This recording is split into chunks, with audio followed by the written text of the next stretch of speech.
Saya lagi di rumah deh guys. Jangan lupa like, comment, and subscribe.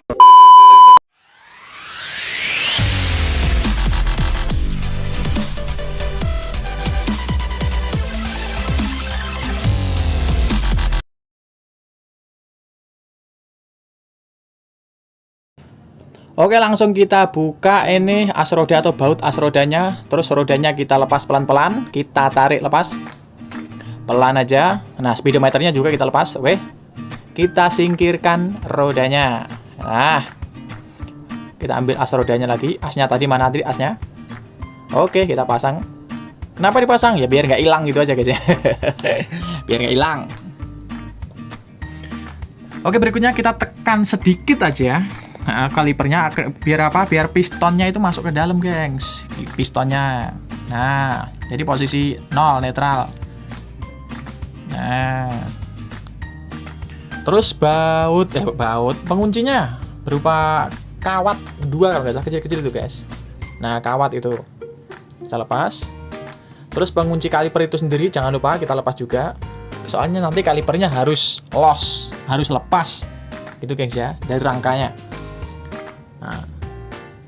Nah, ini dia penampakan dari kampas itu sendiri, udah habis, termakan usia. Ini guys, wow, sampai lubangnya ikut nampak ya. Nah, ini salah satu kampasnya, besinya sudah tergores juga. Emang waktunya udah ganti ini. Pantes tadi waktu di jalan pengereman udah bunyi. Jangan dibiarkan lama-lama guys ya, nanti disc brake atau cakram Anda akan kena nanti. Dan kondisi seperti ini segera ganti deh. Nah, jangan bulat itu bekas bulat itu apa ya? Bekas pistonnya. Nah, tekan piston berarti dengan kata lain kampas ini yang menempel di piston. Nah, nempel di piston. Sebelahnya tadi berarti yang nempel di kaliper atas. Itu guys ya, itu bekasnya seperti itu sih, jelas itu bulat itu bekas pistonnya tuh. Gitu.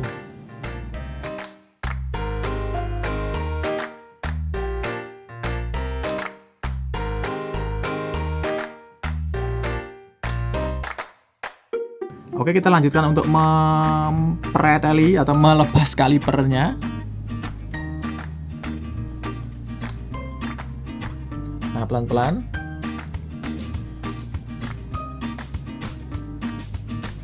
Nah, jika kondisi seperti ini, gengs ya, jangan sekali-kali Anda menekan tuas rem.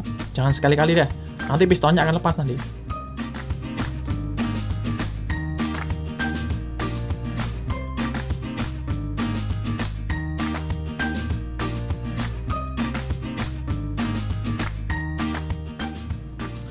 Nah, kita carikan ruang sedikit agar disc brake-nya atau rem cakramnya bisa masuk.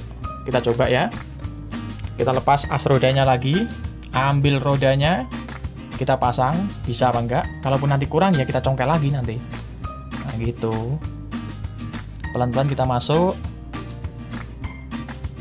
Kayaknya susah guys ini. Kayaknya susah sih ini. Oke lah, kita lepas dulu lah, kita lepas. Kita kalau nggak dipaksa dikit nggak bisa, kita lepas dulu. Kita bersihkan dulu, gengs. Ini kalipernya sedikit kotor kayaknya.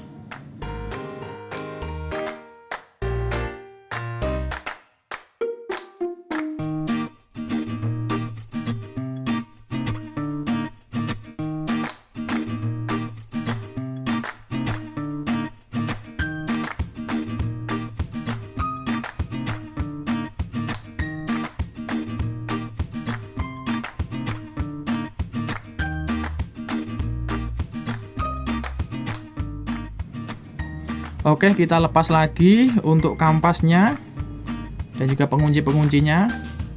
Tugas kita adalah melepas kalipernya.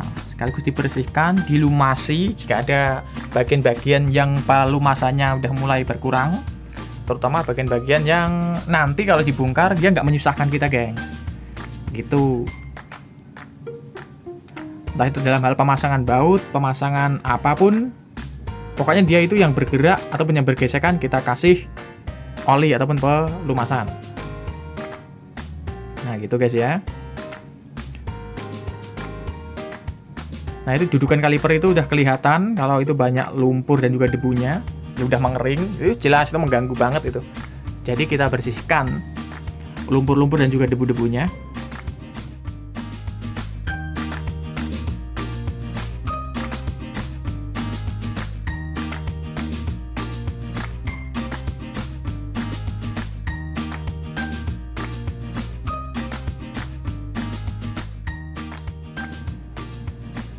Nah, kita kerok guys, kita kerok pakai gergaji besi yang kecil itu boleh.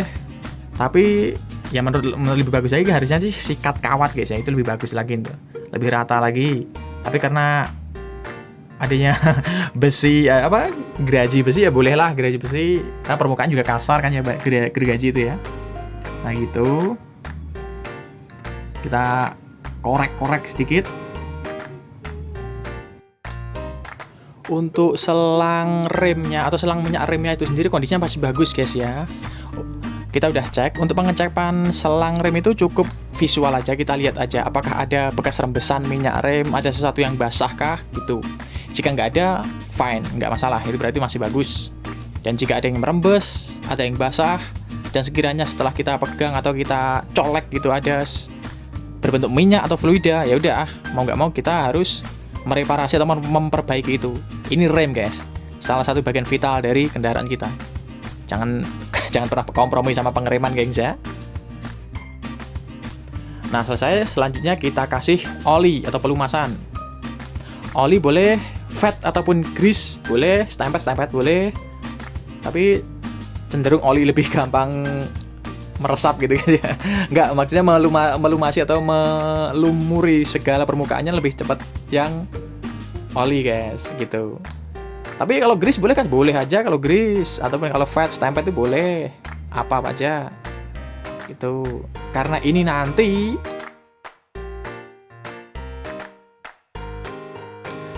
kita akan mengganti lagi kampasnya. Jadi kita lumasi lagi. Nanti kalau kita membongkar kaliper, kita lebih mudah ya guys ya. Nah, kita pasang lagi pengunci-pengunci kampasnya. Kita coba pasang kampas lagi satunya sesuai dengan dudukannya, oke. Sama kaliper. Kita pasang penguncinya juga. Nah, ini kawat pengunci tadi. Biar nggak lepas, yang ada 2 buah, oke. Setelah itu, kita cari rongga, kita congkel lagi untuk kampasnya biar pistonnya agak sedikit masuk ke dalam. Jadi untuk memasukkan disc brake ataupun cakramnya lebih mudah guys. Nah, jika kondisi seperti ini jangan menekan tuas rem ya gengs. Nanti piston itu akan lepas dan minyak remnya akan tumpah. Oh iya, untuk bicara tentang minyak rem nih, kita bahas sedikit ya. Minyak remnya jenisnya ada banyak, atau mereknya mungkin ada juga yang mereknya Prestone ataupun Wagner. Dan itu tertulis tentang dot 3, 4, atau 5, atau mungkin dot 5,1 atau titik 1. Sebenarnya apa sih itu? Oke.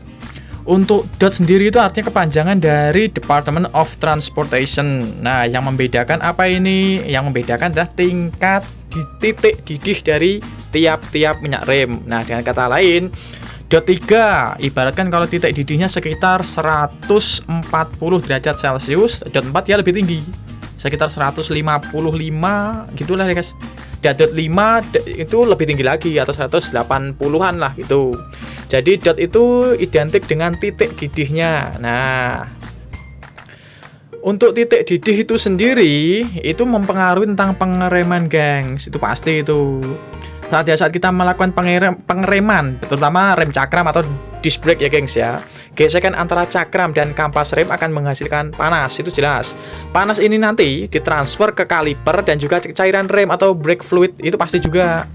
Jika pengereman sangat dahsyat dan sampai membuat cairan rem itu mendidih, maka akan hadir semacam gelembung udara yang bisa membuat kinerja rem terganggu gengs. Dalam bahasa Jawanya istilahnya membagel guys ya. Dan ini jelas berbahaya karena membuat rem kita menjadi blong gengs. Itu salah satu kinerja dari hidrolik memang gitu, lawan utamanya emang udara gitu gengs ya. Karena itu untuk pemilihan dot 3, 4 atau 5 itu sesuai dengan kebutuhan Anda. Jika sehari-hari saja kita untuk aktivitas sehari-hari dot 3 aja cukup. Tapi untuk racing atau balapan itu mending yang dotnya lebih tinggi guys, dot 4 atau 5, direkomendasikan yang 5 deh ya. Gitu gengs. Itu tentang dot Department of Transportation tadi gengs, paham ya? Oke, selanjutnya kita masukkan rodanya dan juga disc brake-nya, cakramnya kita letakkan, kita tepatkan atau kita paskan sesuai senternya. Oke, cakram udah masuk, jangan lupa speedometer. Speedometernya juga harus masuk. Gitu guys. Nggak perlu buru-buru, pelan-pelan aja. Yang penting pas gitu. Setelah masuk semua, jangan lupa baut as rodanya tadi kita pasang lagi. Nah, sesuai dengan senternya atau pusatnya. Oke, setelah itu baru kita kunci baut tersebut. Nah, ring dan juga murnya. Oke. Nah, cukup sekian guys. Jika ada pertanyaan nih ya, jika ada pertanyaan silahkan tulis di kolom komentarnya gengs ya. Jangan lupa like dan juga share video ini ke teman-teman Anda. Dan bunyikan juga tombol notifikasinya biar Anda tidak ketinggalan dari video-video dari kami. Cukup sekian dan sampai jumpa di video berikutnya, gengs. Dadah.